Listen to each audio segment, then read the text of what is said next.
pagar el preu. Hi ha moments en el camí cap a la llibertat que no són còmodes. Nits on hi ha molta foscor, però encara hi ha algú a qui protegir. El pare abraça el fill pensant que potser s'equivoca. I l'únic refugi possible, la presència. La llibertat no arriba per art de màgia.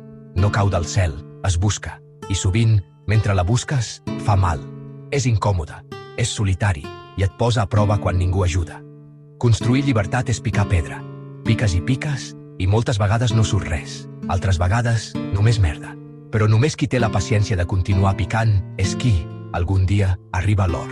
No és sort, és resistència.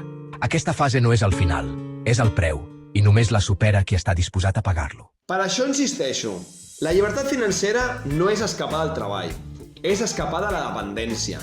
I això només ho fa la gent que aguanta quan toca aguantar. Per qui és llavors? Des del meu punt de vista, la llibertat financera és sobretot per persones